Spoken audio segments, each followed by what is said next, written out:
നേരം വെളുത്തു സൂര്യൻ വന്നു, നമ്മുടെ ഫാം ഹൗസ് ഉണർന്നു. ഏറ്റവും ആദ്യം എഴുന്നേൽക്കും നമ്മുടെ പൂവൻ കോഴി. വേലിക്ക് മുകളിൽ കയറി നില്ലാരെയും വിളിക്കും കൊക്കരക്കോ. കുരമതി കേട്ട് തൊഴുത്തിൽ നിന്നും അമ്മിണി പശു ഉണരും. കുടിക്കാൻ നല്ല പാൽ തരും, കുട്ടികൾക്ക് പാൽ തരും. ഇതാണ് ഞങ്ങളുടെ ഫാം ഹൗസ്, തിരക്കുള്ള ഫാം ഹൗസ്. കളിച്ചും ചിരിച്ചും നടക്കുന്നു, വിശക്കുമ്പോൾ പുല്ല് തിന്നുന്നു. രാവിലെ മുതൽ രാത്രി വരെ എന്തൊരു രസം.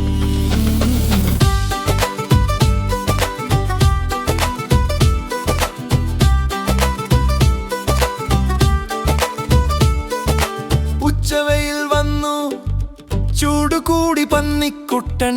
എന്ത് ചെയ്യും? ചെളിയുള്ള കുഴിയിൽ ചാടും, അവൻ ഉരുളും മറിയും. കുളിക്കാൻ മടിയാണ്, ചെളിയാണ് ഇഷ്ടം.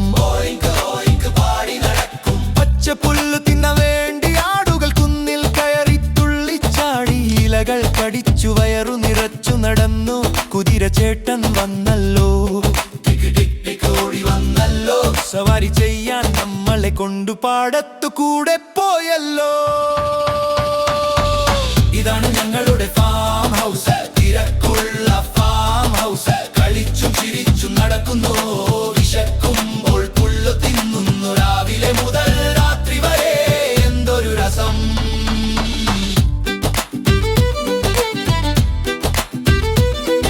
കുളത്തിൽ നീന്തും താറാവുകൾ വരി വരിയാടി നീങ്ങുന്നു. വെള്ളത്തിൽ തലയിട്ടു മീനിനെ പിടിച്ചു സദ്യ കഴിക്കുന്നു. ക്വാക്ക് ക്വാക്ക് രുചിയുള്ള മീൻ. സൂര്യൻ മെല്ലെ താഴെ പോയി മണിയടിച്ചു. വീട്ടിൽ പോകാൻ നേരമായി, എല്ലാരും തിരികെ നടന്നു. നായായി കുട്ടിയോടി നടന്നു. ആടുകളെ എല്ലാം എണ്ണി നോക്കി. 1 2 3 എല്ലാരും ഉണ്ടല്ലോ. തൊഴുത്തിൽ വെളിച്ചമണഞ്ഞു,